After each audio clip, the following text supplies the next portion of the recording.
লা ইলাহা ইল্লাল্লাহ, এইটা হলো তাওহীদের বাক্য। অথচ এই বাক্যটাকে ধ্বংস করেছে, এই বাক্যটাকে ধ্বংস করেছে। এই বাক্যের অর্থ কি? আল্লাহ ছাড়া কোনো মাবুদ নাই। 100% ভুল। আপনাকে এই অর্থ কি করালো? ওই সুফিরা করাইছে। আর আমাদের মাদ্রাসায় অর্থ করাইছে কি জানেন? মাদ্রাসা পড়া কেউ আছেন না কেন? একজন হাত তোলেন তো দয়া করে। মাদ্রাসায় পড়েছেন? কওমি মাদ্রাসায়? কওমি মাদ্রাসায় পরিচয় একটা কেউ পড়েন না, তাই না? আসেন, হাত তুলছেন না। আমি আপনাকে পড়া ধরবো না, ভয় করেন না। আপনি পড়েছেন, শুধু বলে আমি বোঝাতে পারবো। শোনেন না, তোমার নাম কি? মাদ্রাসা পড়েছো? কোন ক্লাসে? হাফেজ? কোন ক্লাসে পড়েছো? ক্লাস মাদ্রাসা। হাফেজি মাদ্রাসা? ও, তাহলে তোমার তো হবে না। কওমি মাদ্রাসা বলেছি, তাই না? আমাকে হাত তুলতে বলেন। শোনেন শোনেন, বুকের পাটা আছে, হ্যাঁ, তাও হেফজখানায় পড়েছে বলছে। ও শোনে না, আমরা যখন পড়লাম মাদ্রাসায়, আমাদের উস্তাদ আমাদের পড়াইছে, দেখেন কি অবস্থাটা। লা ইলাহা ইল্লাল্লাহ এর তারকিব পড়াতে যা করছে কি জানেন? লা ইলাহা মাওজুদুন গায়রাল্লাহ। মাওজুদুন কোথায় থেকে আল্লাহকে খতম করে দিছে। অর্থাৎ আল্লাহ ছাড়া কেউ উপস্থিত নাই। এটাই হলো ওয়াহদাতুল উজুদ, আল্লাহ সর্বত্র বিরাজমান। ভাবলেন কথাটা কি? আর বাংলাদেশে গান তৈরি করেছে, জাহেলরা গান তৈরি করেছে, লা মাওজুদা ইল্লাল্লাহ, লা মাহবুবা ইল্লাল্লাহ, লা মাকসুদা ইল্লাল্লাহ, মাকলুকাল্লিল্লাহ। শোনেন, অথচ তার অনুবাদ হবে কি জানেন? লা মাবুদা বিহাক্কিন ইল্লাল্লাহ, আল্লাহ ছাড়া সত্য কোনো মাবুদ নাই। আল্লাহ ছাড়া সত্য কোনো মাবুদ নাই। তো লা ইলাহা ইল্লাল্লাহ তাওহীদের বাক্য, এটাতেই সমস্যা, এবং আমাদের পড়াচ্ছে। আমার উস্তাদ বক্তব্য শুনে বলছি, আজকে তুমি মাথাটা ঘোরাই দিলে। কি বললে এটা? এটাই তো ওয়াহদাতুল উজুদ। অর্থ হবে লা মাবুদা বিহাক্কিন ইল্লাল্লাহ, আল্লাহ ছাড়া সত্য কোনো মাবুদ নাই। উপমহাদেশে করেছে কি?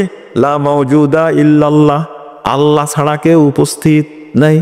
লা মাহবুবা ইল্লাল্লাহ। এই ছেলে, আচ্ছা, মাবুদ শব্দের, এদের বলছেন মাদ্রাসাকে পড়াচ্ছেন না, মাবুদ শব্দের কোন মাবুদাতুন হয়? কিন্তু মাহবুব শব্দের কি হয়? অনেক মহিলার নাম আছে না, মাহবুবা আছে না?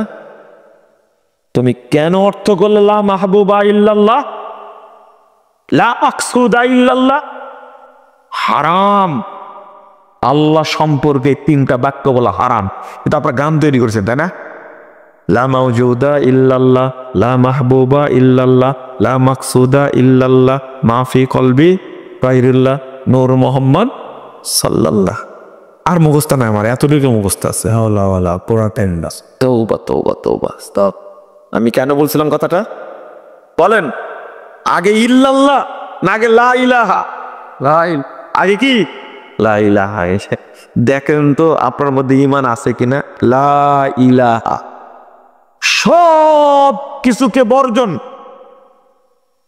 মানে আত-তাওহীদ খিল্লা, আল্লাহর ক্ষেত্রে তাওহীদ, আত-তাওহীদ ফিদ দ্বীন, দ্বীনের ক্ষেত্রে তাওহীদ, আত-তাওহীদ ফির রিসালা, রিসালাতের ক্ষেত্রে তাওহীদ। মানে আল্লাহ ছাড়া আর কারো ইবাদত করা যাবে? এক। বলেন তো, ইসলাম ছাড়া আর কোন দিন মানা যাবে? ধর্ম, দর্শন, থিওরি, মাযহাব, তরিকা মানা যাবে? সব কি? আগে আল্লাহ বলেছেন সব বাতিল করো। কি? সব কি বাতিল করো। এরপরে বলো কি? ইল্লাল্লাহ। তাহলে আগে নাকস, আগে কি? নাকস করতে পেরেছি। তাগুত, আল্লাহ, এর অর্থটাই হলো ওমাই ইয়াকফুর বিত-তাগুত ওয়া ইউমিন বিল্লাহ ফাকাদ ইসতামসাকা বিল উরওয়াতিল উসকা। এই লা ইলাহা ইল্লাল্লাহর ব্যাখ্যা হলো ওয়া ইয়াকফুর বিত-তাগুত, যাবতীয় ধর্ম, দর্শন, থিওরি, মাযহাব, মতবাদ, ইজম সবগুলো অস্বীকার করে আগে কাফের হতে হবে। ওয়া ইউমিন বিল্লাহ, এরপরে আল্লাহর প্রতি ঈমান আনতে হবে। ফাকাদ ইসতামসাকা বিল উরওয়াতিল বুসকা, তখনই আল্লাহর পক্ষ থেকে প্রেরিত হেদায়েতকে শক্ত করে ধরতে পারবে। তার আগে না, আগে নাকস।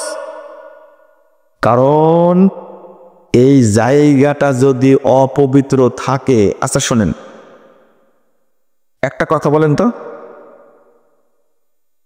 আপনি আল্লাহ শব্দটা উচ্চারণ করতে পারবেন না। এই যে বলে না আল্লাহ আল্লাহ, বলে না, বলে ঠিকই, হু হু হু, এই জিকির করা যাবে না? না না, আগে লা ইলাহা বলতে হবে। এটা কি করা লাগবে? পরিষ্কার পবিত্র করা লাগবে। আল্লাহ নামটা বলা অত সহজ না, এই জন্য আল্লাহ শব্দটা বলতে হলে আগে বলতে হবে লা ইলাহা, তারপর বলেন ইল্লাল্লাহ। আল্লাহ শব্দটা, ওই যে আমরা বলি আল্লাহ আল্লাহ আল্লাহ, হারাম।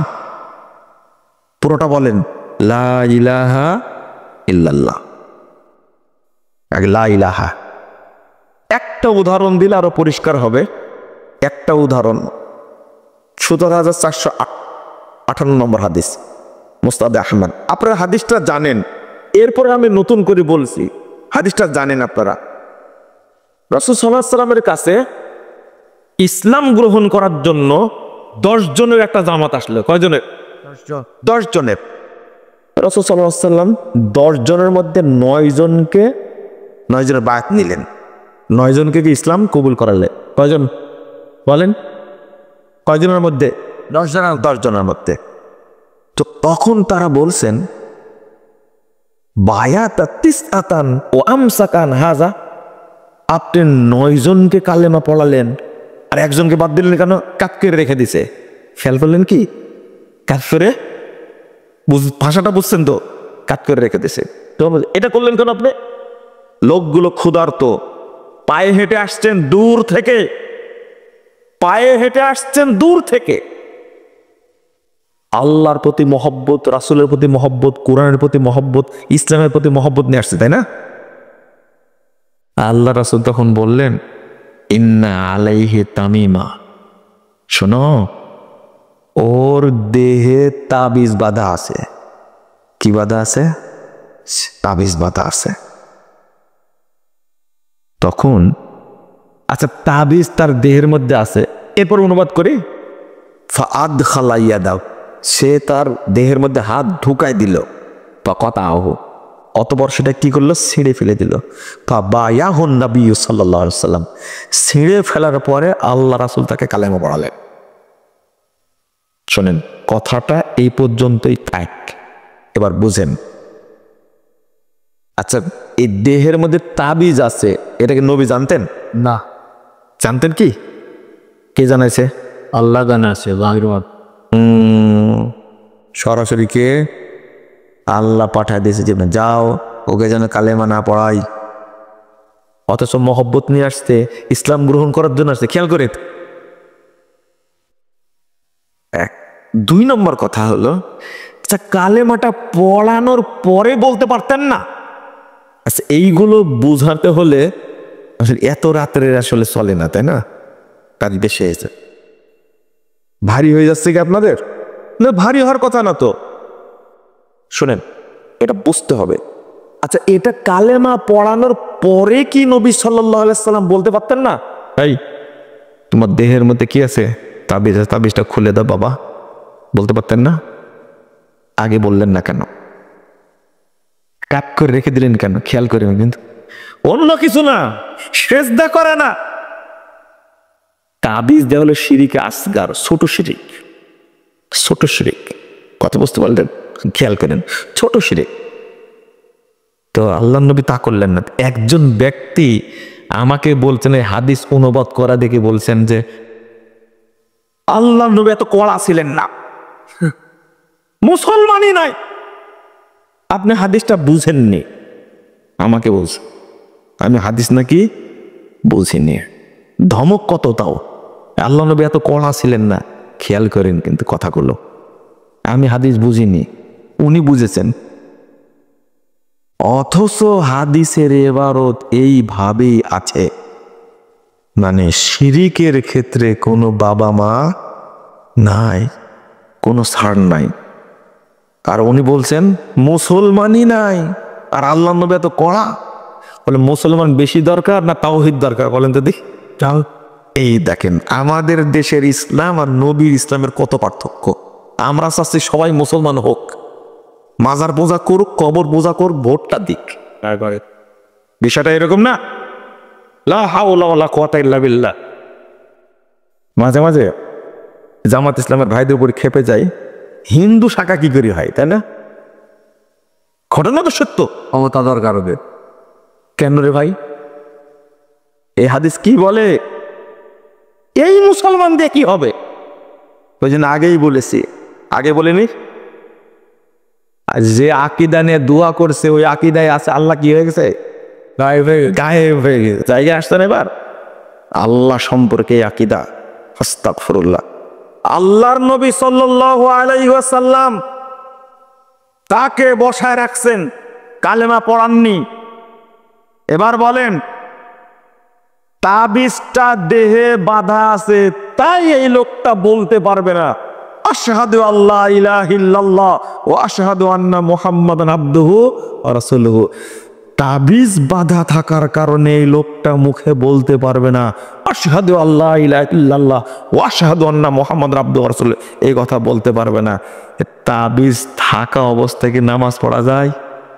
তাবিজ থাকা অবস্থায় হজ করা যায়? তাবিজ থাকা অবস্থায় সিয়াম পালন করা যায়? কে শিখাইছে আপনাদেরকে ইসলাম? কালেমা পড়ারই যোগ্যতা রাখে না তাবিজ থাকা অবস্থায়। আপনি বলেন যেখানে না, এখানে চিন্তা করেন একটু, কালেমা আল্লাহ শব্দ বলতে পারবে না, কারণ আল্লাহ শব্দ একটা মান আছে, একটা মর্যাদা আছে, এটা পবিত্র শব্দ। আপনি কেন আচ্ছা বাথরুমে গিয়ে কি বলা যায় আল্লাহ শব্দ? বলেন তো, পড়া যাবে? আল্লাহুম্মা ইন্নী আউযু বিকা মিনাল খুবুসি ওয়াল খাবায়েস বাথরুমে ঢুকে পড়া যাবে? আজানের জবাব দেওয়া যাবে? খেয়াল করেন, বাথরুমের মধ্যে শিরিকের জায়গা না। খেয়াল করেন, আপনি বুঝেননি মনে হয় কথাটা। বাথরুম কিন্তু শিরিকের জায়গা না, অপবিত্র জায়গা। সেখানে পেশাব পায়খানা করেন, ওখানে গিয়ে আল্লাহ শব্দ উচ্চারণ করা যাবে না, ও অপবিত্র জায়গা। তাই আর যেখানে শিরিক আছে, আপনি বাজার পূজা করেন, পীর পূজা করেন, খানকা পূজা করেন, মূর্তি পূজা করেন, বলেন জনগণই সকল ক্ষমতার উৎস, এত অপবিত্র আত্মা নিয়ে মুশরিক অবস্থায় আল্লাহ শব্দ বলতে পারবে? বলতে পারবে না। এই বক্তব্য কে বুঝবে, কাকে বুঝাবেন আপনি?